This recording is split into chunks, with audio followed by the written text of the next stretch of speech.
پچھلے نبیوں کے اوپر بھی زکوٰۃ کیا تھی؟ ہم سب کا عقیدہ کیا ہے؟ عیسیٰ علیہ السلام کو اللہ نے زندہ آسمانوں پر، اس کو کیا کہتے ہیں؟ رفع عیسیٰ. پھر دوسرا نزول عیسیٰ. عیسیٰ علیہ السلام قیامت سے پہلے دمشق میں اللہ کے حکم سے اتریں گے، شریعت قائم کریں گے. دجال کو کیا ہوگی؟ شکست ہوگی، دنیا میں امن قائم ہو جائے گا. اس وقت کو کیا کریں گے؟ چونکہ حکمران ہوں گے تو زکوٰۃ خود بھی دیں گے، لوگوں کے اوپر بھی زکوٰۃ کے احکام نافذ کریں گے. قادیانی لوگوں کو مغالطہ دیتے ہیں، نہیں جی عیسیٰ علیہ السلام نہیں نازل ہوں گے.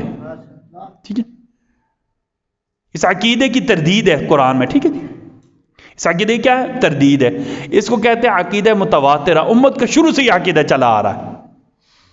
تو اللہ تعالیٰ نے پچھلی شریعتوں کا ذکر کیوں کیا؟ تاکہ ہمیں پتہ چلے کہ زکوٰۃ مسلمانوں کے اوپر نعوذ باللہ بوجھ پچھلی شریعتوں سے چلا آ رہا تھا اس کا حکم، اور آج